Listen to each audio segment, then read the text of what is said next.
Avant de boire votre café demain matin, regardez cette vidéo jusqu'au bout. La plupart des pertes de mémoire ne surviennent pas de façon aléatoire.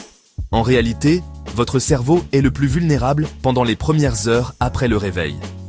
Et certaines choses que des millions de personnes font chaque matin accélèrent silencieusement cette dégradation, sans qu'elles s'en rendent compte. La partie la plus dangereuse de votre journée pour votre cerveau ne se passe pas au bureau. Ce n'est pas quand vous êtes stressé. Ce n'est pas quand vous regardez votre téléphone le soir. C'est les 60 premières minutes après votre réveil. Des études montrent que le déclin cognitif s'accélère de façon mesurable chez les personnes qui répètent certaines habitudes matinales. Des habitudes qu'elles ont depuis des décennies. Et si vous avez plus de 60 ans, il y a 7 comportements du matin qui augmentent peut-être en ce moment votre risque de déclin cognitif et de démence, sans que vous le sachiez. Certains semblent anodins, certains semblent de même sains. Mais la science raconte une histoire différente. Et l'un d'entre eux, je vous dirai lequel, concerne quelque chose qui se passe pendant votre sommeil. Je suis nom de la chaîne. Cette chaîne existe pour une seule raison. Vous donner accès aux informations médicales que vous méritez de connaître, celles que votre médecin n'a pas le temps de vous expliquer en consultation de 7 minutes. Aujourd'hui, on va avoir cette conversation. Voici ce qu'on va couvrir. L'une de ces habitudes concerne votre médicament du matin, et l'heure à laquelle vous le prenez joue peut-être contre vous. L'une concerne un aliment du petit déjeuner que l'industrie agroalimentaire a convaincu des millions de personnes d'appeler « sain pour le cœur ». L'une concerne un geste que vous faites avant même d'avoir prononcé le premier mot de la journée. Et l'habitude numéro 4, c'est celle que mes abonnés défendent le plus fort.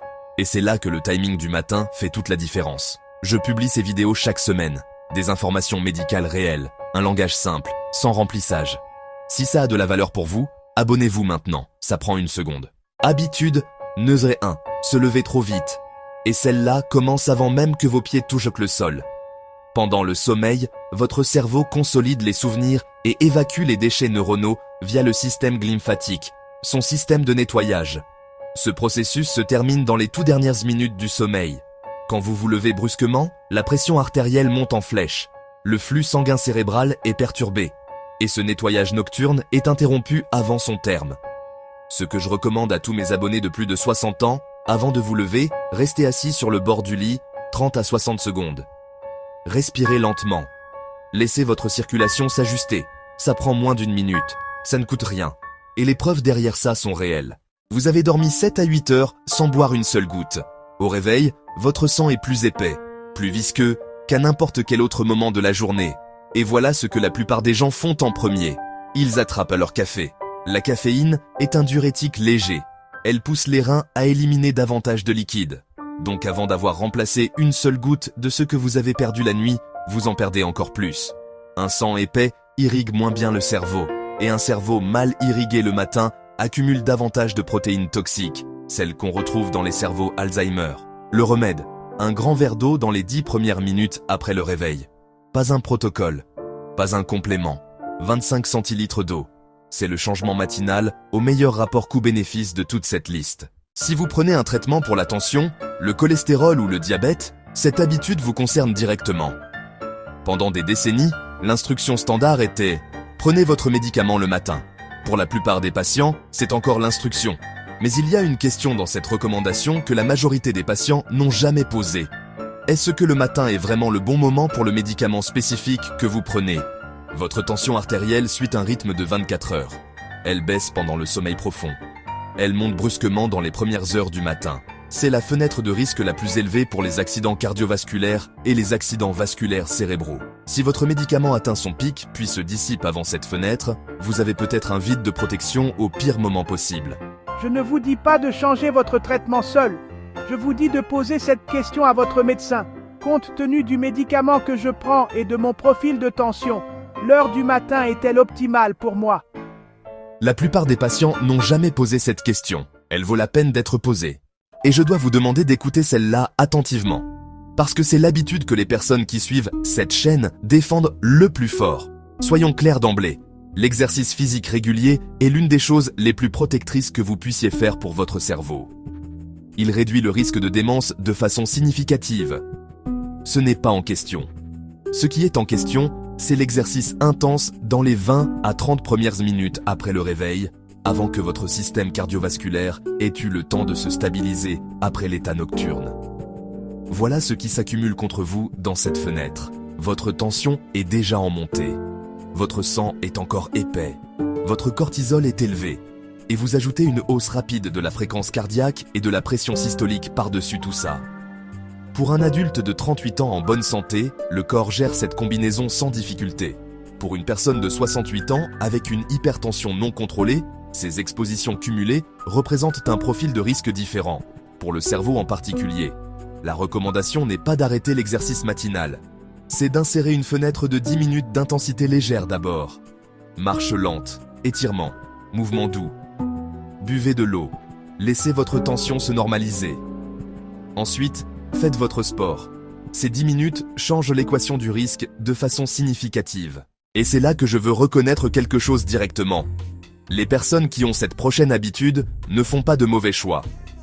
Elles font des choix que l'industrie alimentaire a dépensé des milliards d'euros à leur vendre comme sains. C'est ce qui me frustre après des années à observer ça. Voici 3 chiffres. 2 tranches de pain complet standard, environ 400 mg de sodium. Une portion de jambon blanc en sachet, celui étiqueté allégé, en matière grasse, entre 600 et 800 mg. Un bol de céréales au son avec du lait, jusqu'à 300 mg supplémentaires. C'est un petit déjeuner qui délivre plus de 1000 mg de sodium avant 8 h du matin, dans une population où les cardiologues recommandent de ne pas dépasser 1500 mg par jour pour les adultes de plus de 60 ans avec hypertension.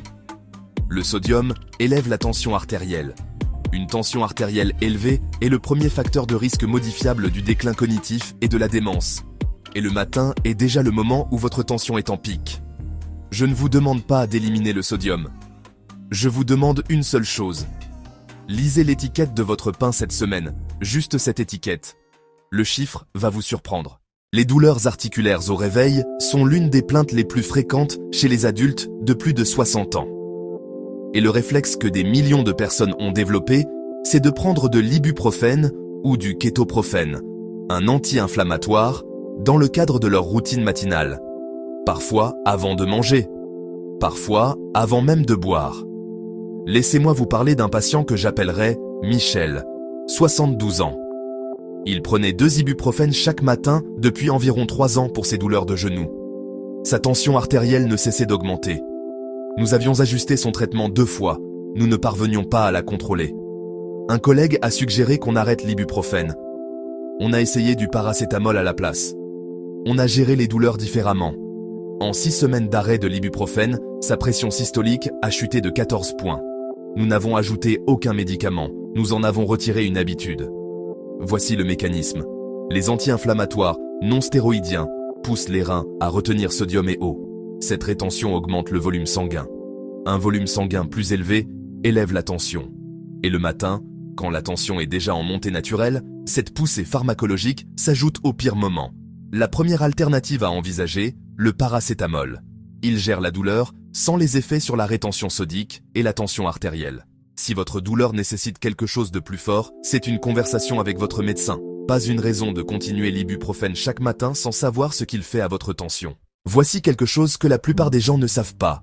La majorité des personnes qui ont subi un AVC ou développé une démence avancée avaient eu au moins un signal d'alerte dans les jours ou semaines précédents. Ils l'ont ignoré. Pas parce qu'ils étaient pas négligents, parce qu'ils ne savaient pas ce que ça signifiait. Vous le saurez après aujourd'hui. Les signaux subtils du matin qu'on balaie constamment, un mal de tête soudain, différent de tous vos maux de tête habituels. Un trouble visuel bref, une tache, un scintillement, un moment de vision double, une confusion qui se dissipe en quelques minutes, un bras ou une main qui semble brièvement engourdi ou plus lourd que d'habitude en se levant. Et voici celui qui se passe pendant votre sommeil. Des épisodes répétés de réveil avec une sensation de tête lourde, d'étourdissement ou de désorientation passagère que vous attribuez à une mauvaise nuit. J'ai eu des patients qui ont vécu ces symptômes pendant 2 semaines avant un événement grave. Chaque matin, quelque chose clochait. Chaque matin, je n'ai pas bien dormi, il me faut juste mon café, je vieillis. Je ne dis pas ça pour faire peur. Je le dis parce que c'est le déni qui transforme un signal en catastrophe. Si vous ou quelqu'un que vous aimez présente l'un de ces symptômes, même brièvement, même s'ils disparaissent là complètement, c'est une consultation médicale urgente. Pas « je verrai comment je me sens dans une heure ». Je veux m'arrêter ici et vous poser une question.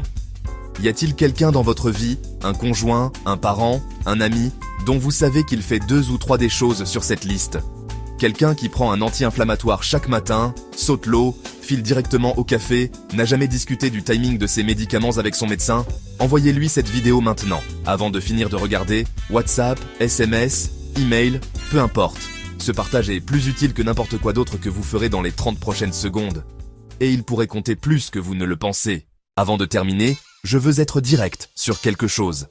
Le matin représente une fenêtre de vulnérabilité plus élevée pour votre cerveau. C'est réel et documenté. Mais un risque plus élevé n'est pas la même chose qu'une fatalité. Et ce n'est pas la même chose que quelque chose sur lequel vous n'avez aucun pouvoir. Chaque élément de cette liste est quelque chose sur lequel vous pouvez agir. Asseyez-vous sur le bord du lit 30 secondes avant de vous lever. Buvez un grand verre d'eau avant votre café. Posez la question du timing de vos médicaments à votre médecin. Insérez 10 minutes d'échauffement léger avant tout exercice intense. Lisez l'étiquette sodium de votre pain et de votre charcuterie. Remplacez l'ibuprofène du matin par du paracétamol si c'est possible. Prenez au sérieux les signaux inhabituels au réveil. Ne les balayez pas. 7 ajustements. Appliqués de façon constante, ils changent votre profil de risque matinal de façon cliniquement significative. Aucun ne nécessite une ordonnance. Aucun ne coûte de l'argent. Ils nécessitent une information. Ce qui est exactement ce que cette chaîne existe pour vous donner. J'ai créé cette chaîne pour une raison simple.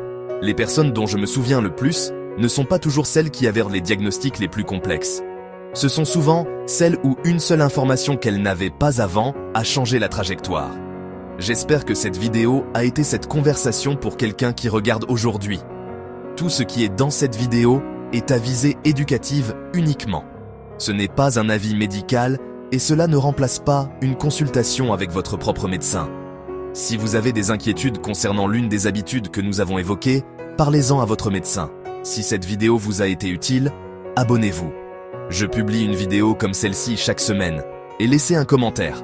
Quelle habitude sur cette liste vous a le plus surpris? Si vous prenez plusieurs médicaments et voulez comprendre les risques d'interaction avec votre alimentation et vos compléments, il y a un guide gratuit en commentaire épinglé. Interaction, médicaments, aliments, compléments. Le lien est épinglé. À la semaine prochaine.